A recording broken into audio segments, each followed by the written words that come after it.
बाहर का मौसम चल रहा था। रानू चिड़िया के घोंसले में 2 अंडे थे। सुनिए, मैं तो बहुत खुश हूँ। आप देखना, इनमें से एक अंडे में से लड़का और दूसरे में लड़की निकलेगी। तुम ठीक कहती हो रानो, मैं भी बहुत खुश हूँ। जैसा तुम चाहती हो देखना वैसे ही होगा। रानो, तुम घोंसले में ही रहना, मैं भोजन का इंतज़ाम करके आता हूँ।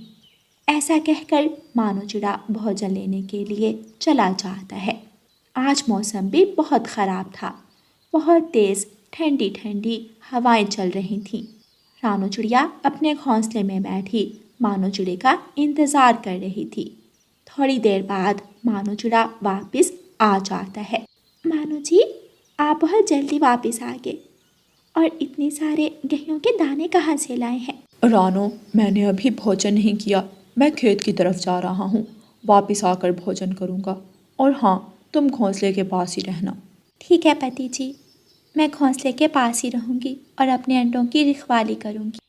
शाम हो गई थी, लेकिन मानो चिड़ा अभी तक वापस नहीं आया था। शाम हो गई है, लेकिन मानो जी अभी तक वापस नहीं आए। उन्हें भूख लगी होगी, मैं जाकर उन्हें भोजन दे आती हूँ।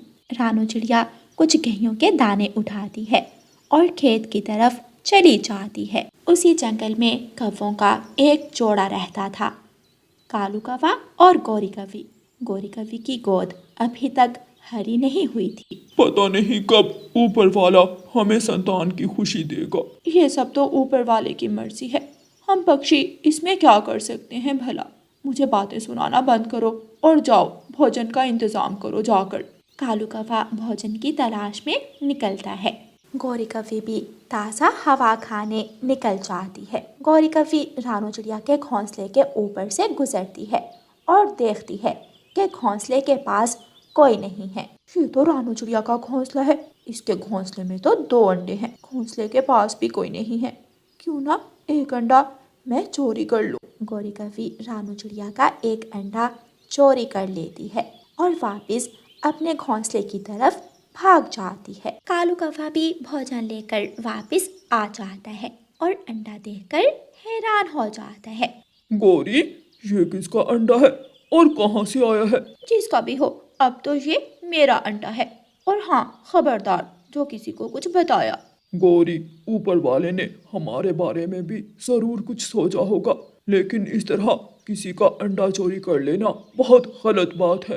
लेकिन गौरी कौवी कालू कौवे की एक नहीं सुनती। रानू चिड़िया जब अपने घोंसले में वापस आती है तो देखती है कि घोंसले में एक अंडा नहीं है। मेरा अंडा कहाँ गया? किसी ने मेरा अंडा चुरा लिया। क्या कोई है यहाँ? मेरा अंडा कहाँ गया? किसी ने देखा है क्या? जैसे ही मानो चिड़े को अंडे के गायब होने की खबर मिलती है, वो फौरन वापस आ जाता है और रानू चिड़िया से पूछता है, रानो, हमारा अंडा कहाँ गया? मुझे नहीं मालूम पति जी, मैं वापस आई तो घोंसले में अंडा नहीं था।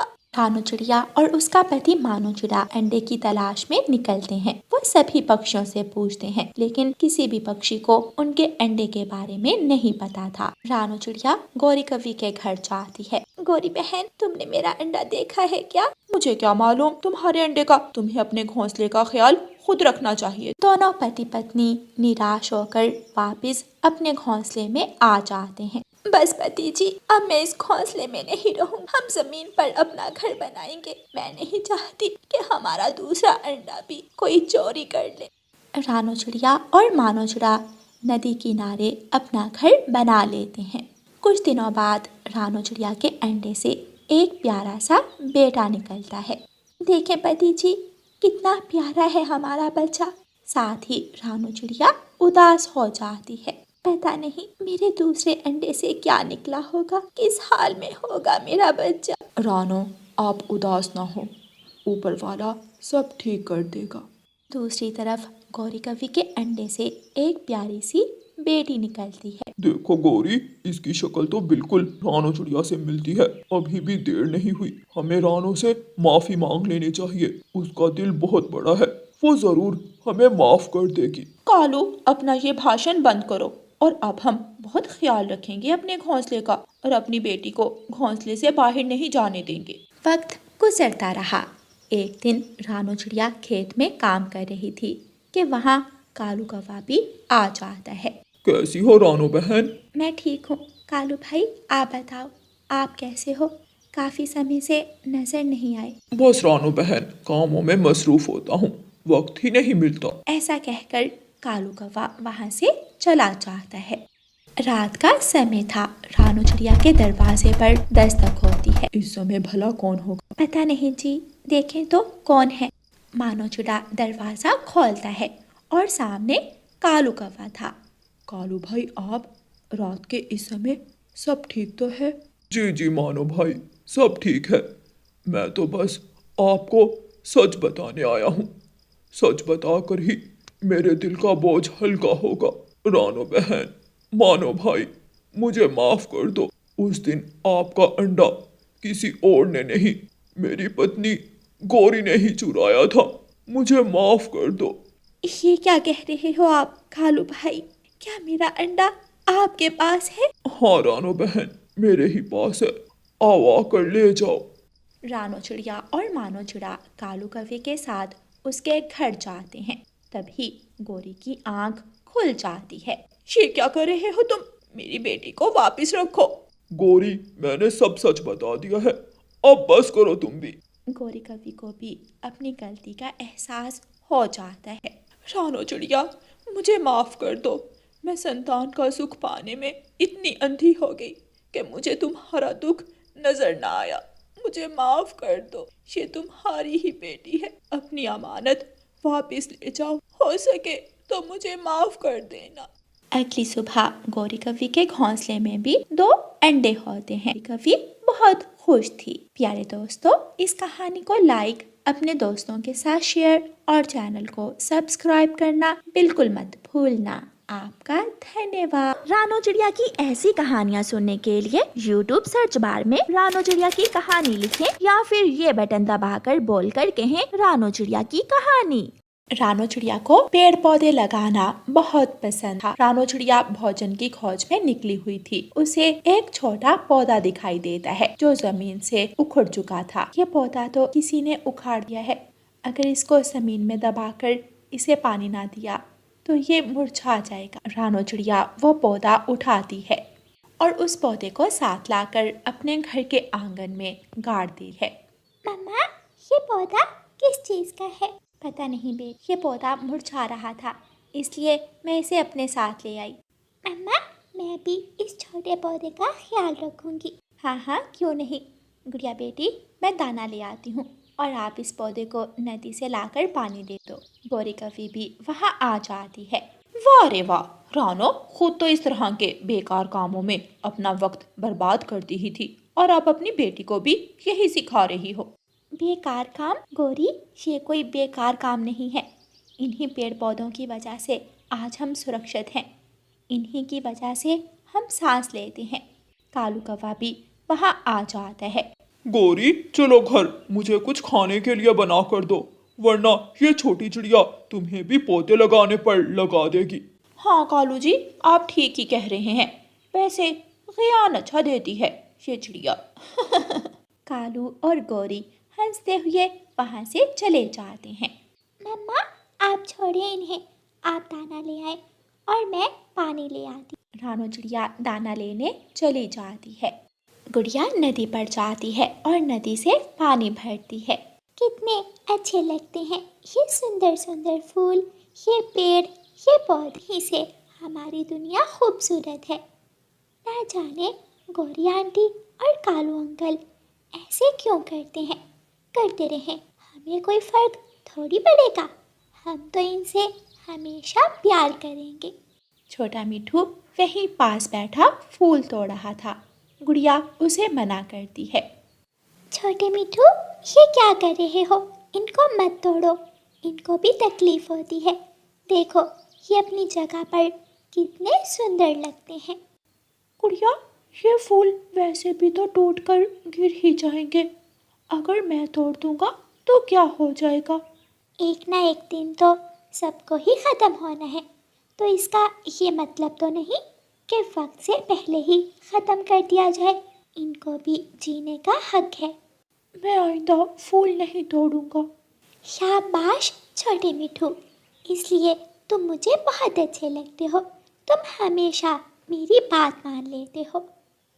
गुड़िया पानी लेकर अपने घर जाती है। गुड़िया उस पौधे को पानी देती है। रानू चिड़िया को मीठे फल का पेड़ मिल जाता है जिस पर 2 मीठे फल लगे थे। रानू चिड़िया वो मीठे फल तोड़ती है और अपने घर की तरफ वापस मुड़ती है। वक्त गुजरता गया। गुड़िया और रानू चिड़िया उस पौधे का बहुत ज्यादा ख्याल रखती हैं। वो पौधा अब पेड़ बन चुका था। माँ, वक्त कितनी तेजी से गुजर गया ना। हमारा छोटा पौधा अब पेड़ बन चुका है। हाँ बेटी। वो दोनों माँ बेटी बातें कर ही रही थीं कि अचानक तेज हवा और तूफानी बारिश शुरू हो जाती है। मम्मा चलें, जल्दी घर चलें। इससे पहले कि गुड़िया और रानू चिड़िया अपने घर जाती, उनका घर टूटकर नीचे गिर जाता है। ये क्या हो गया? हमारा घर। मम्मा, शुक्र है जो हम बाहर थे, वरना ना जाने क्या हो जाता। मगर गुड़िया बेटी, हमारा घर। मम्मा परेशान ना हो, घर हम और बना लेंगे। रानू चिड़िया, तुमने सारी उम्र मेरी सेवा की, अब मुझे भी तुम्हारी मदद करने का मौका दो।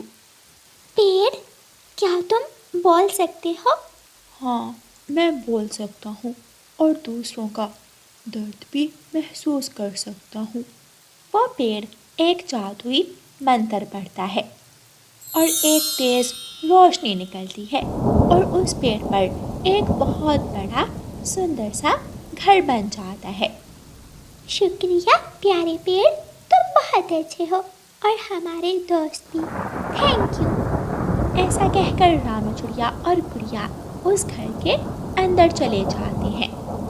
सुबह हो जाती है और बारिश भी अब रुक चुकी थी। कालू जी, ये क्या इतना सुंदर घर इस गरीब चिड़िया के पास रातों रात कहाँ से आ गया? सुंदर है ना हमारा घर, देखते के देखते ही रह गए। गुड़िया, गुड़िया बेटी, ये घर आया कहाँ से? जादू, जादू से आया है ये घर। विश्वास नहीं आ रहा है ना? मैं ये घर इस पेड़ ने दिया है। ये भी हमारी फैमिली मेंबर की तरह है, मेरे लिए मेरे भाई के जैसा है। इस पेड़ ने हमारी रक्षा की और हमारी मदद की। पेड़ पेड़, हमें भी एक सुंदर घर बना दो। कालू अंकल, ये पेड़ सबकी मदद नहीं करता, ये सिर्फ हमारा पेड़ है। ये अच्छे और सच्चे पक्षियों की ही मदद करता है। गौरी और कालू कौवा जलते हुए वहाँ से चले जाते हैं। गुड़िया बेटी, कौन था बाहर? किससे बातें कर रही थी? कोई नहीं मम्मा, बस कौवे आए थे घर देखने। मैं उस छोटी चिड़िया के घर को आग लगा दूंगा, आग। दिल तो मेरा भी यही कर रहा है। फिर गौरी और कालू मिलकर एक प्लान बनाते हैं। हाँ कालू जी, हम ऐसा ही करेंगे। फिर देखूंगी मैं उस छोटी मिर्ची की शौखियाँ कैसे बोल रही थी। रात हो जाती है।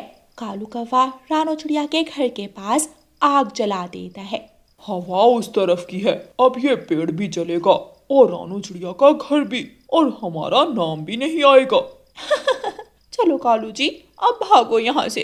आग जलाकर वो दोनों कौवे वहाँ से चले जाते हैं और अपने घर जाकर सो जाते हैं।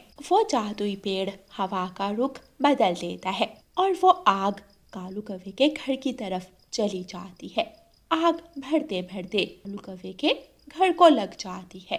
सब पक्षी अपने अपने घरों से निकल आते हैं। आग, आग! सब अपने अपने घरों से पानी लाओ। हाय कालू जी, आग! ये तो हमारे घर को ही लग गई। सच ही कहते हैं, ये हवाएं किसी की सगी नहीं होती। हमने चिड़िया का घर जलाना चाहा और हमारा घर ही जल गया। हाय मेरा पंख, मेरी पूंछ। गौरी, तुम्हारी पूंछ को भी आग लग गई है। सब पक्षी कौवों के घर पर पानी डालकर आग बुझाते हैं और गौरी और कालू कौवे को घर से बाहर निकालते हैं। गौरी और कालू रो रहे थे और अपने घर को देख रहे थे। प्यारे दोस्तों, इस कहानी से हमें सीख मिलती है कि जो किसी का बुरा करता है, अंत में उसका अपना ही बुरा होता है। और प्यारे दोस्तों, इस कहानी को लाइक, अपने दोस्तों के साथ शेयर और चैनल को सब्सक्राइब करना बिल्कुल मत भूलना। आपका धन्यवाद।